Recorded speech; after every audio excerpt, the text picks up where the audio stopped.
当？見えないでしょ？どこにいるのかな？見えないよ。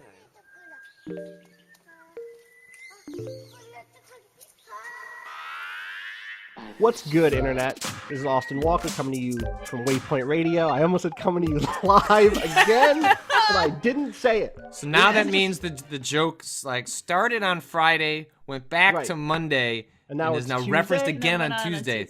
Oh, the timeline on this is just...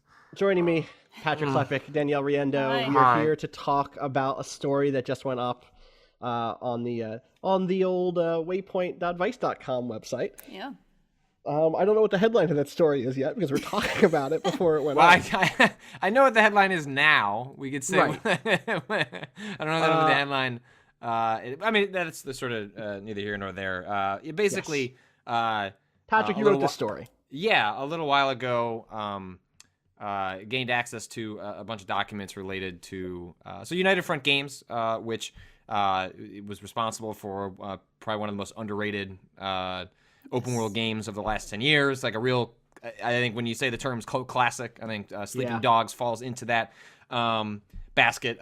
They went not bankrupt, but they went out of business on. I'm not sure of like the exact status of that studio and whether everyone's been laid off. Basically, United Front Games does not exist anymore as of October. And a little while ago, I was passed on a bunch of documents related to a planned sequel for Sleeping Dogs 2, which was sort of actively in a pitch and pre-production phase back in 2013.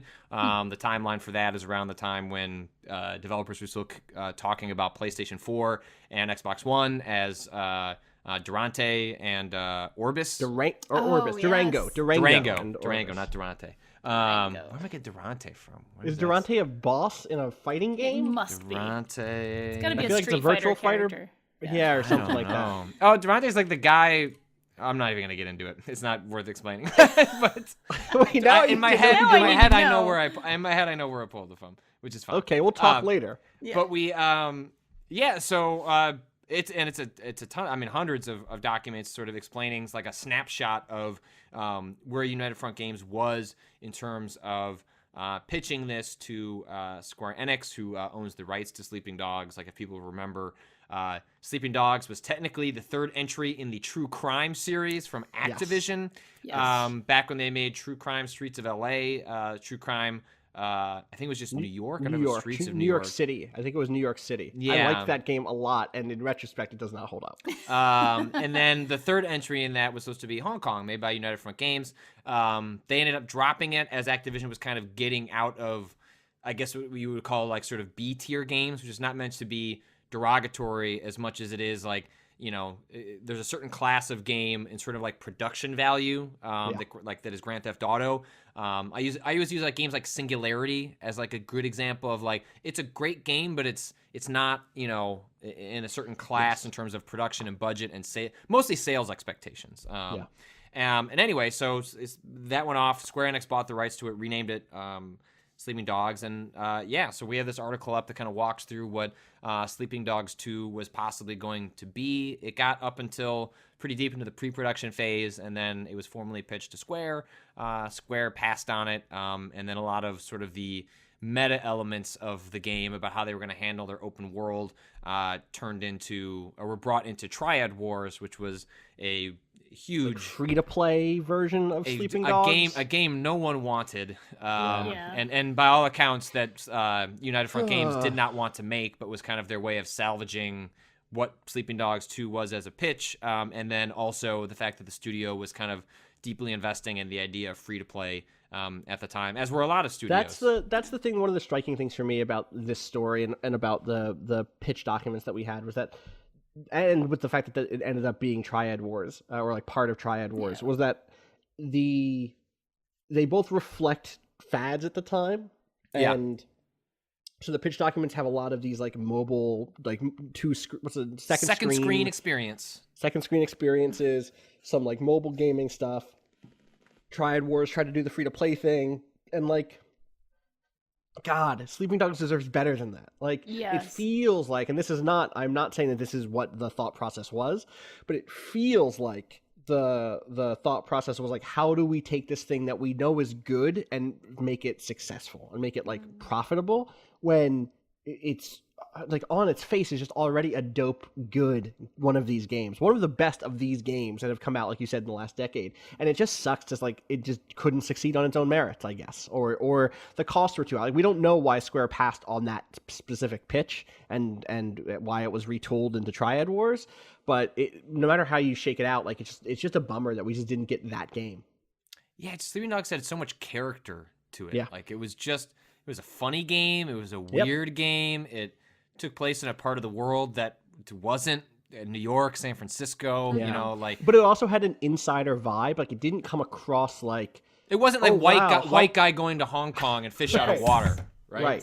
In fact, it was very much about a guy from Hong Kong who had to deal with the fact that his perspective on Hong Kong had shifted and that he wasn't part of the same parts of the community that he used to be. A very like internal focused game, which is really cool and like you said, funny, charming, dark when it needed to be dark. Very a flexible game for a flexible time. And it definitely, I had a lot of really, really good experiences streaming it. And it was actually one of the earlier games in my own sort of life of streaming. And I have a lot of queer sort of people who like to watch my streams. And there were a lot of dudes who were like, he is really hot. And I don't mean to make this sound like, you know, I only want to talk about who's hot in games, but it was like a really cool thing. It was a really cool thing to see an East Asian guy who's presented as like macho and hot and like a confident. Sexy dude who's confident and like, you know, walks around, he's got a great butt. And like people were actually talking about this in my chat about like, you know, so often in games, like East Asian dudes are seen as like not as masculine or sort of not as macho. And there's this whole sort of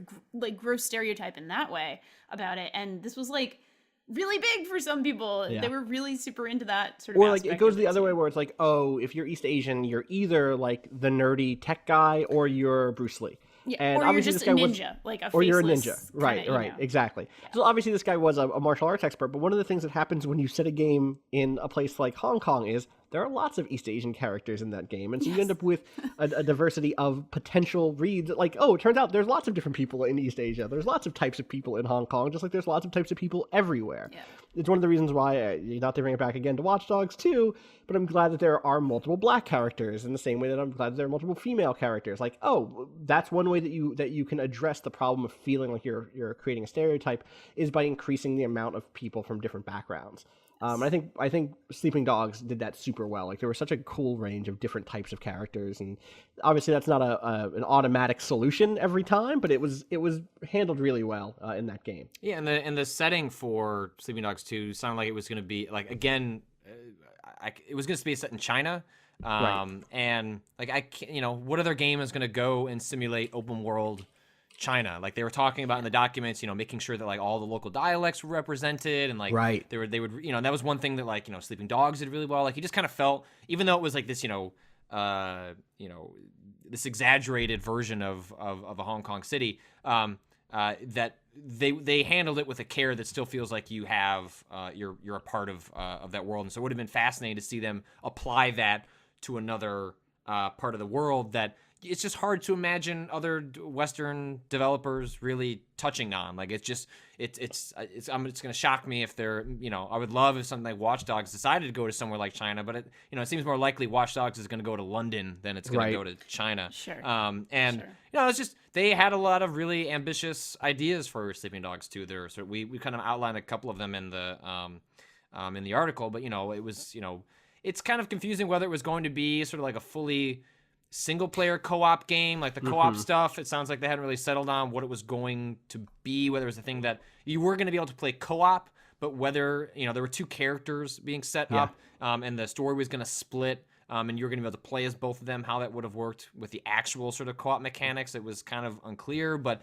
there was that. Like their second screen experience actually sounded kind of fascinating. Whether it actually worked out in the way they pitched, I don't know, but you know, they were talking about using the cloud saves of people's of games to create sort of aggregate data for the amount of crime in different parts of the city. Right. So sort of like in an MMO, like let's say PlanetSide is a good example of this, where like you can all go attack certain areas of the world and like turn it onto your side. Now that happens in a game where everyone's playing in the same world together. They were calling it massively single player, which is like taking these elements of MMOs, bringing them into the single player. So it's like, well, if the community decides, all right, we're going to take this part back in the northeastern part of the city, we're taking that back from X gang.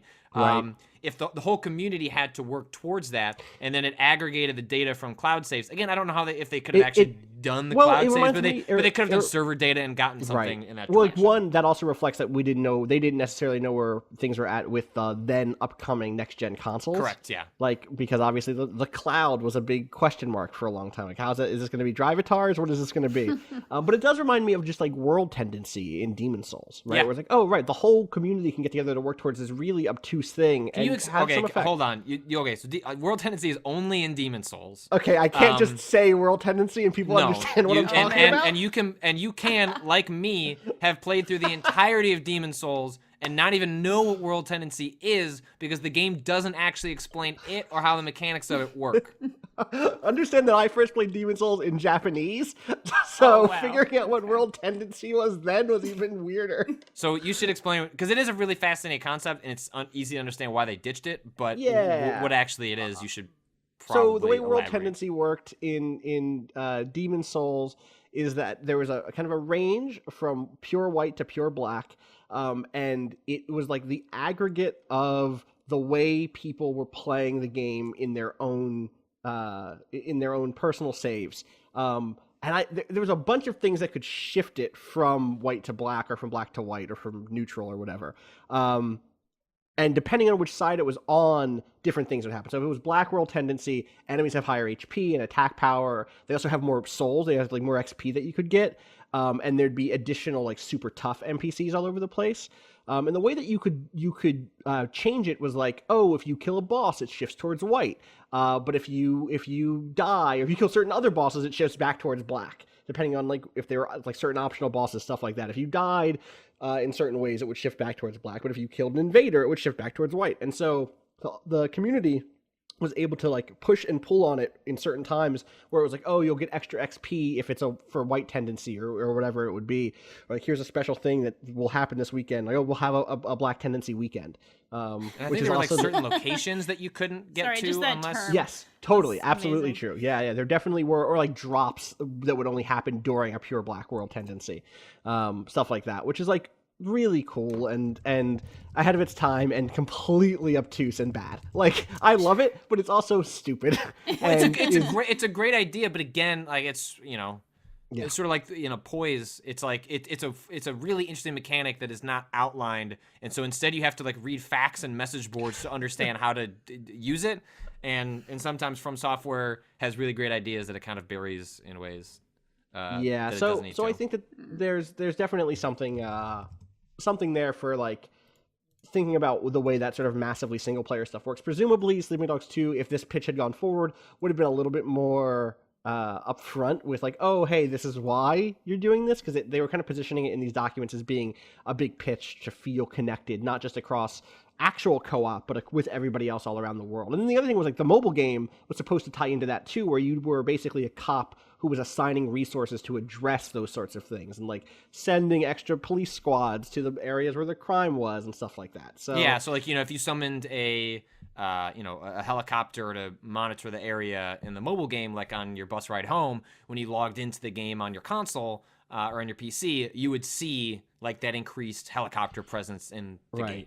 That's the pitch anyway. Again, like it just didn't happen. One of my favorite, most interesting things was this notion of procedural campaigns for co-op. That like one of the challenges that they outline in these documents is that it's tough to make co-op stuff matter, because what if someone wants to drop out? What if someone can only play for a little bit? What if like is there the save? Is that going to go across both people's things? Does someone not want to be the co-op character and instead wants to be Wei? And so like you can't. So there are all these things, and one of the solutions that they proposed for it was this notion of like a procedurally generated mission campaign, like a little mini campaign where it would like pull from all of these different possible questions and scenarios and kind of build with building blocks a little kind of little mini like mission structure of a couple of missions where you're investigating a crime or you're going after a mob boss or whatever. And one of the coolest things about it was that there's a chance that it could have a twist in it. So like you could start off the mission structure with you and your co-op friend investigating a corrupt politician or something and figuring out like, oh, where are they taking the money from or whatever. And then that in the middle of that campaign, there could be a twist, like the politician ends up dead. And so now the mission isn't about investigating the politician anymore, it's about investigating the murder. And that sort of stuff is really cool and could have been really unique. It could have also just been really paint by numbers and bad. Like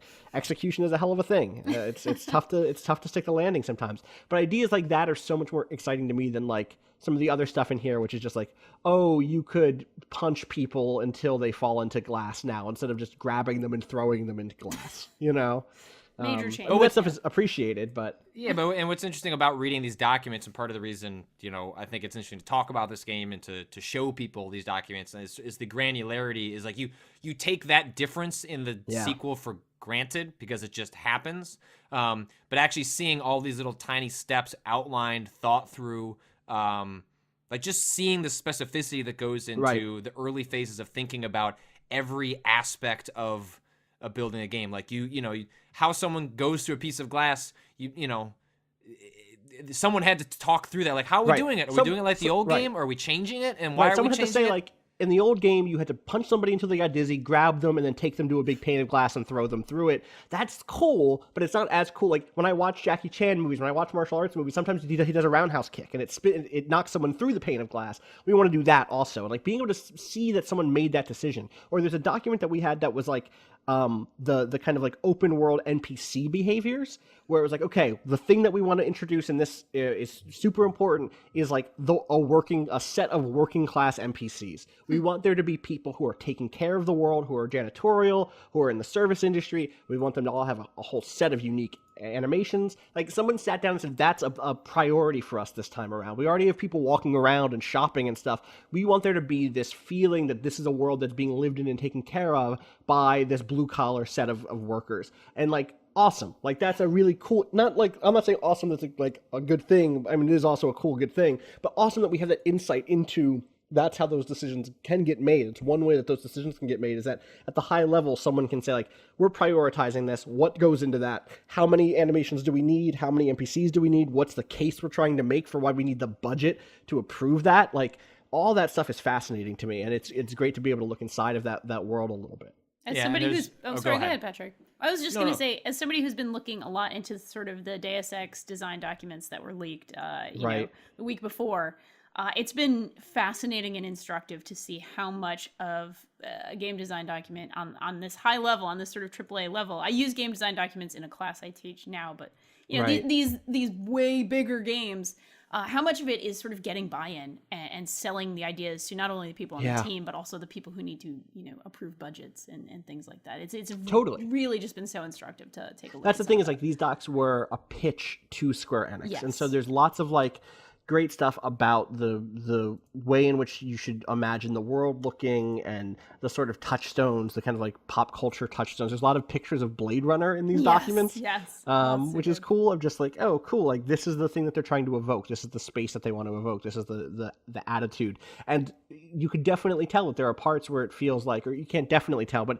to me, it seems like there are parts where it's like, okay, this is the pitch we're making. Like, we have to go all in on this pitch.